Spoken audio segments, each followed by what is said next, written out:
Pero alguna vez fui a una invitación que después si no recuerdo mal, no cuajó, pero bueno. ¿Pero te gusta la idea? Sí, está lindo, sí. En un programa. Sí. Contame, Diego, ¿cómo empieza tus ganas de ser docente, de dedicarte, bueno, a la lengua, ¿no? Al idioma español, y luego especializarte en lo que es latín? Y el idioma, las palabras me gustan desde que tengo memoria, calculo ya al final.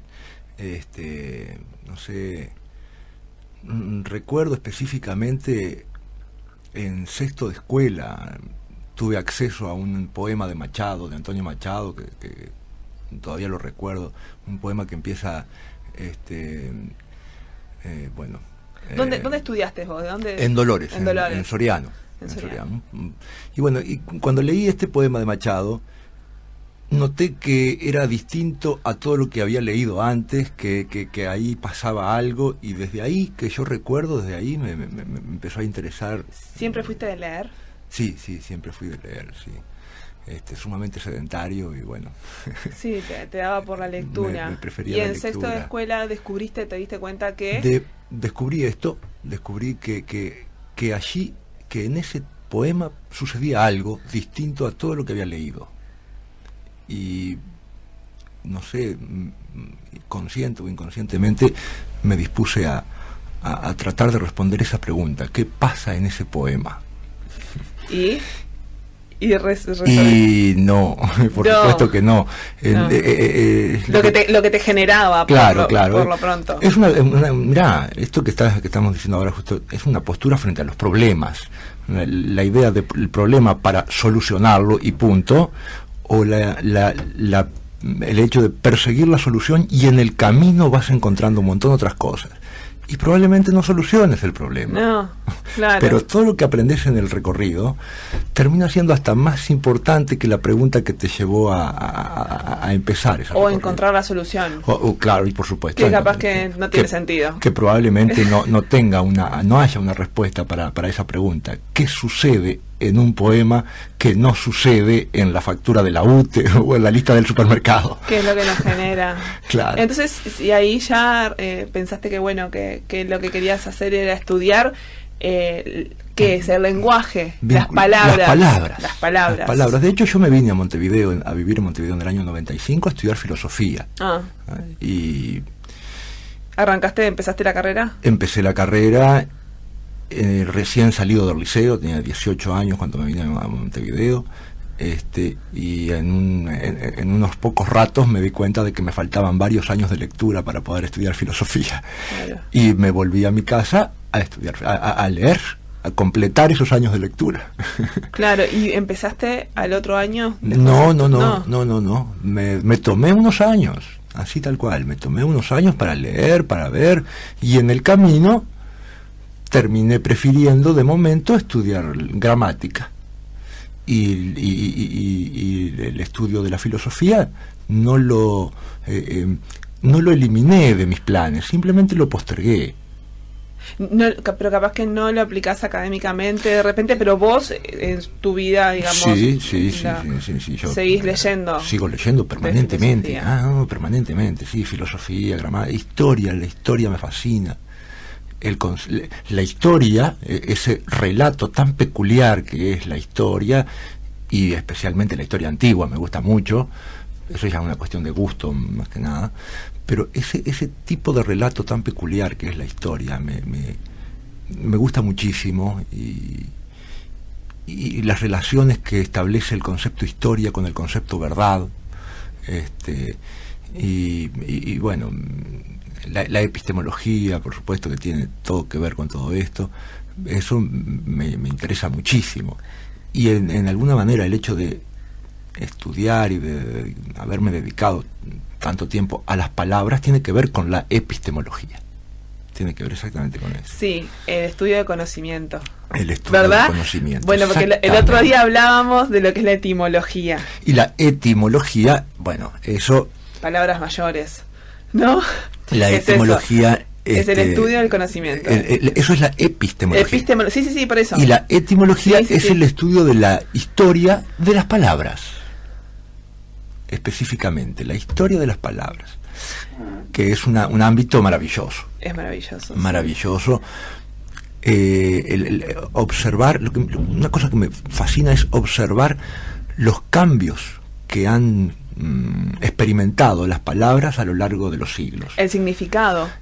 Tanto la parte material de la palabra, los sonidos, digamos, las letras, como la otra parte de las palabras, el significado, ¿no? La parte inmaterial, que podríamos pensarlo por un momento como que fueran dos procesos de cambio, pero en realidad es un mismo proceso de cambio con dos caras, digamos, ¿no? Que uno lleva a otro. Que están permanentemente vinculados y que un cambio en uno de los ámbitos implica un cambio en el otro. ¿Qué es lo que lleva? ¿Qué es lo que lleva a ese cambio? Bueno, los hablantes. Pero circunstancias sociales. Circunstancias sociales, políticas, económicas, circunstancias materiales al respecto. Cuando aparece un objeto nuevo, se utilizan palabras viejas para nombrar objetos nuevos. Un ejemplo clarito es la palabra televisión, que tiene unos cuantos años nomás, no sé, no creo que tenga un siglo de televisión todavía. No tiene, no. Pero está formado por una raíz griega y una raíz latina, antiquísimas. La palabra la raíz tele es un prefijo y una preposición griega que significa más allá de o a lo lejos, y visión, que es del verbo ver, claro, un verbo latino, un verbo latino antiquísimo. La raíz latina, la raíz griega y la raíz latina, sí, exactamente. Un objeto nuevo que recibe un nombre formado por dos palabras muy viejas. Y bueno, ese tipo de circunstancias, en varios libros se propone el principio de economía para explicar al menos algunos cambios, algunas transformaciones a las palabras, es decir, el hecho de que los hablantes gasten menos energía, gasten menos sonidos, gasten menos aire al hablar, pero digan lo mismo. Ahí tenés el principio de economía. Gastar menos para conseguir lo mismo. ¿Eso es un recurso? Eso es una explicación posible para unos cuantos cambios a lo largo en la historia de una palabra. El hecho de que se vayan perdiendo letras tiene que ver con o que dos letras se fundan y terminemos teniendo una sola. ¿Eso ha surgido? Eso ha pasado. Por ejemplo, la combinación de vocales A-U que encontramos en la palabra Tauro, esa combinación de vocales terminó fusionándose, convirtiéndose en una sola vocal, la vocal O, toro. Ese es un principio de economía.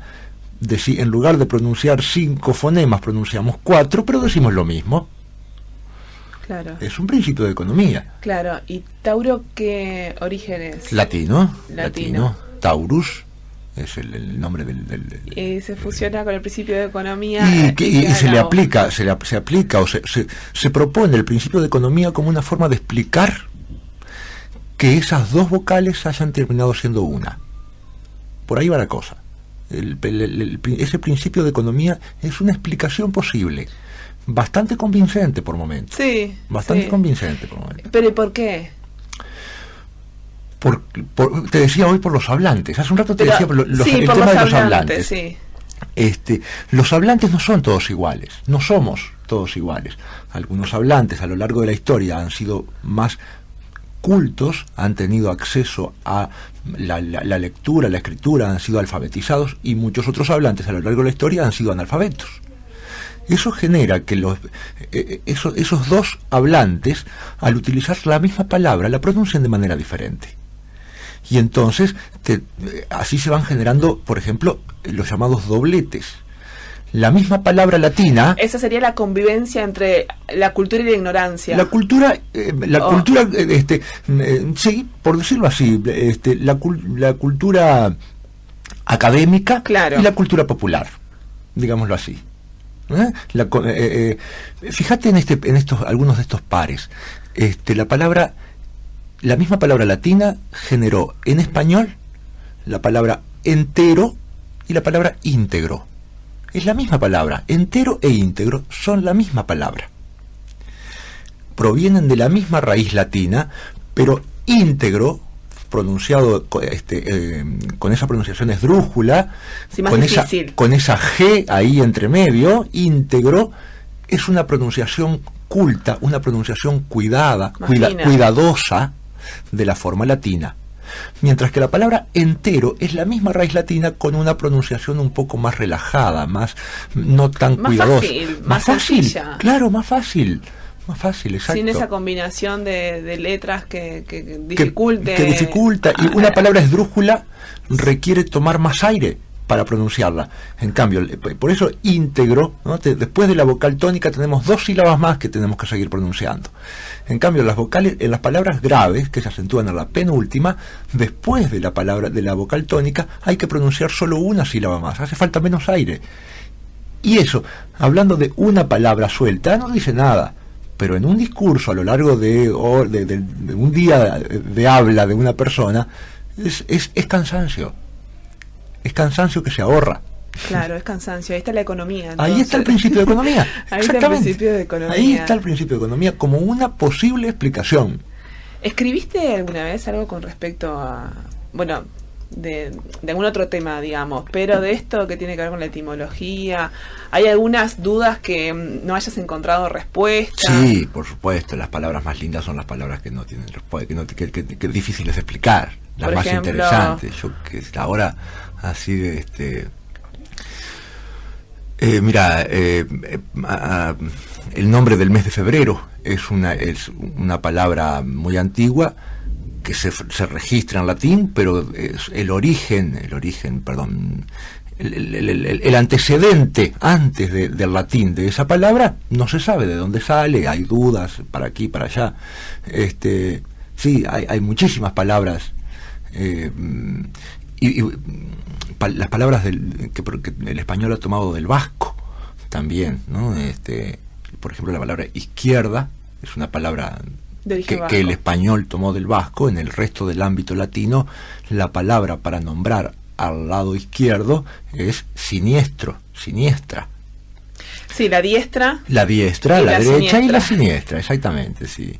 Que también es ese par y el significado, ese doble significado de la palabra siniestro, que el significado antiguo y todavía existe en español como izquierdo, y el significado más nuevo, si se quiere, de terrible, atroz, ese par de significados está muy interesante para sentarnos a conversar. Pero ¿y cómo llega la palabra siniestra a después transformarse o a hacer el significado izquierda en latín? Bueno, la palabra siniestro, sinistrum, el masculino en latín es sinister, el femenino sinistra y el neutro sinistrum. Ese adjetivo, originalmente es un adjetivo, deriva de un verbo latino, el verbo sinere, que significa permitir. Por lo tanto, sinister en masculino significa el que permite, el femenino la que permite, y neutro lo que permite. Ahí ya tenemos un problema. Ahí ya tenemos una linda cuestión para ver cómo es que cambia desde ahí hasta ser izquierdo y después hasta ser ese otro significado de atroz, ¿no? Terrible, Claro. Tiene que ver, según lo que dicen varios diccionarios, con prácticas adivinatorias etruscas.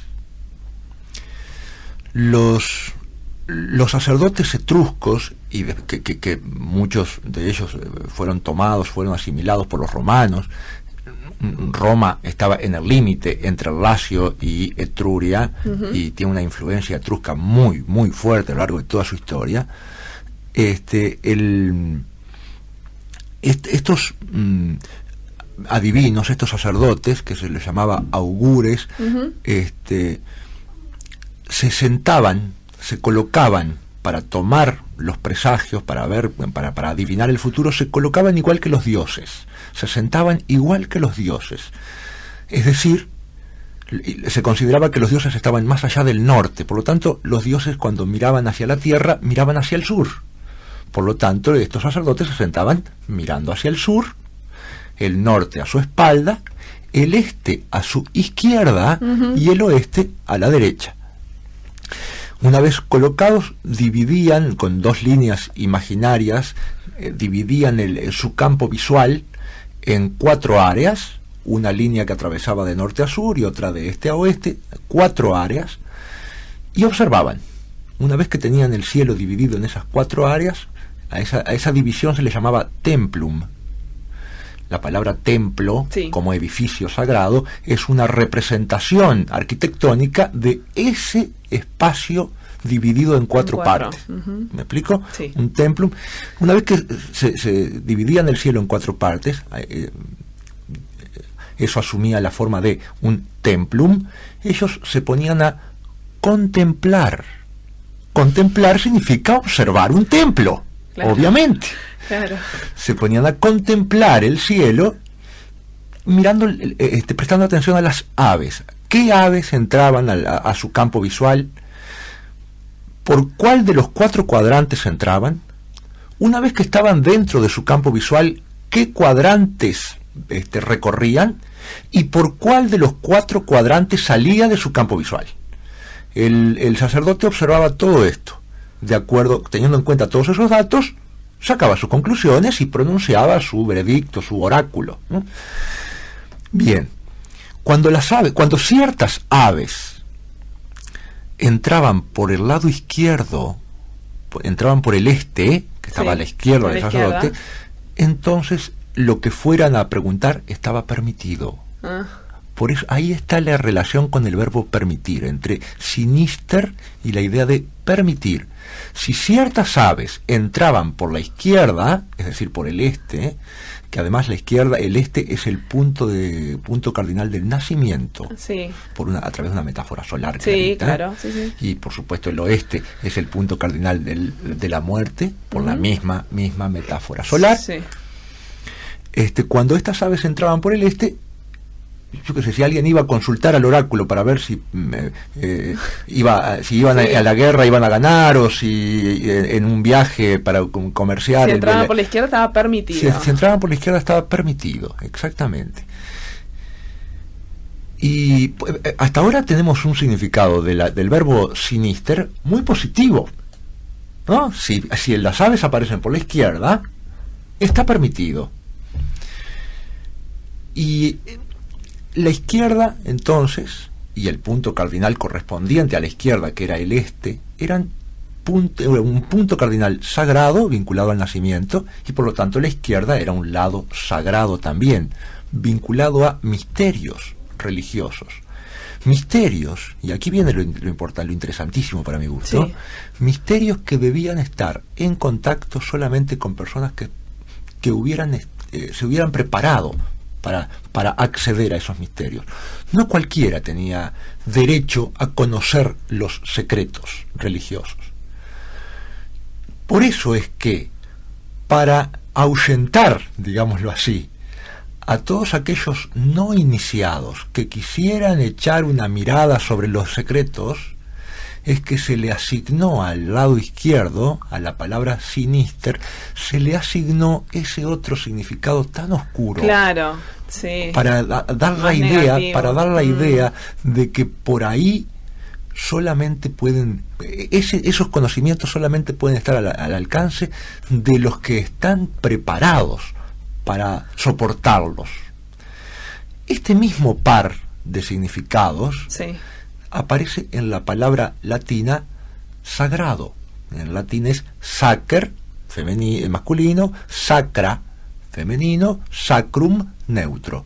Esta palabra, que de ahí viene sacro en español, sí, y sagrado también, por supuesto, esta palabra también significa sagrado y también prohibido. El mismo par que tiene con sinister, el que permite, la idea de lo que permite. Del origen y latín. La palabra sagrado también es de raíz latín. Sí, sí, sí. Y de lo que has escrito, ¿qué temas has abordado? Mira, que lo que yo he escrito hace años Mi padre era el redactor responsable de una revista de ganadería. Mi padre era aficionado, por decirlo así, al periodismo agropecuario. Ujú. Y yo durante un tiempo escribí un artículo por mes en esa revista sobre el origen de palabras vinculadas al campo, a los animales, en fin. ¿Siempre tuviste esa debilidad por la etimología? Sí, Sobre sí. el significado de las palabras. Que responde en cierta medida, esa debilidad, como vos decís, y es tal cual, responde en cierta medida a una especie de superstición, yo creo, al final. La superstición de que si conocemos el origen de algo, conocemos más acerca de ese algo. Sí, por Yo estoy de acuerdo con eso, pero no dejo de ver que en el fondo hay algo de superstición allí. No hay ninguna garantía de que sea así. Hoy me hablabas de la cultura del carnaval y los significados de los diferentes rituales de donde nace la palabra. Bueno, la palabra carnaval también, sí, es aparentemente carnaval deriva de carne levare, alejar la carne.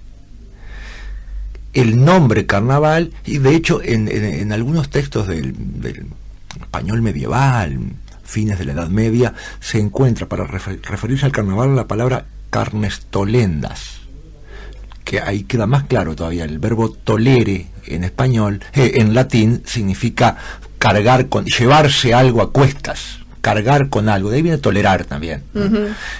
Cargar con algo, soportar algo, ¿no? Sí. Pero la idea de alejarlo, llevárselo cargando. Las carnestolendas eran el alejamiento de la carne.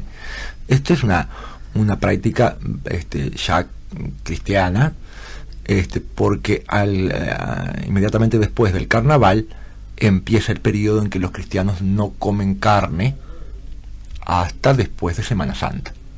Pero eso es, ya te digo, ya en el cristianismo. Sí, con religión de por medio. Con un cambio del pensamiento religioso, ya de por medio, exacto.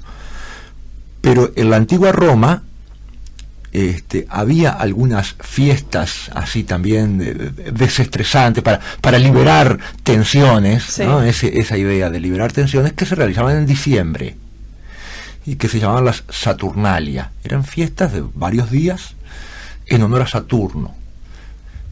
Los otros días, conversando con un amigo, hablábamos justamente de esto del carnaval y de la Saturnalia, surgía el tema, y el hecho de estar de fiesta durante varios días, que ya empieza a ser raro, porque en las culturas urbanas ya no es tan posible una fiesta que dure una semana. Sí, como para distenderse, sí, demasiado. No, es un poco demasiado. Pero en una cultura rural sí es posible, porque hay periodos en el año en que durante una semana no hay nada para hacer en el campo. Claro, sí.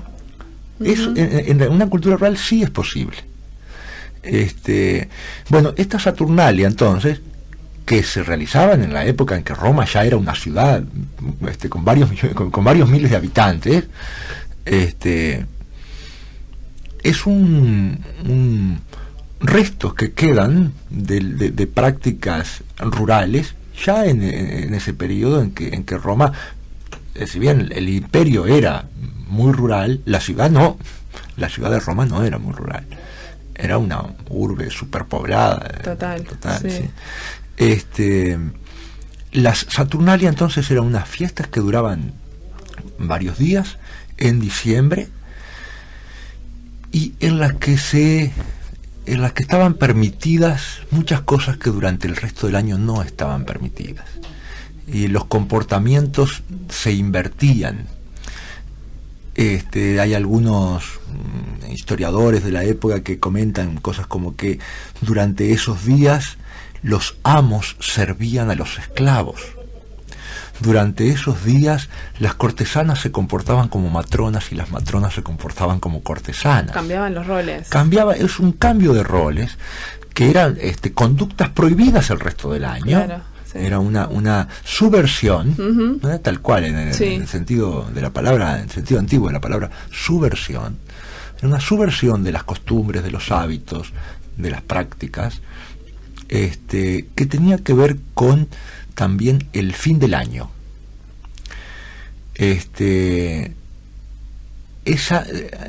Hay un historiador de las religiones rumano, Mircea Eliade, que estudia esto, que propone que esa fiesta específicamente, y en varias culturas, justo antes de fin de año había fiestas similares, que esas fiestas eran una representación del caos original, porque al empezar el año empieza el tiempo, y al empezar el tiempo empieza una sucesión que se puede contar, por lo tanto hay un orden, pero ese orden empieza cuando empieza el tiempo. Previo a esa sucesión lo que hay es caos.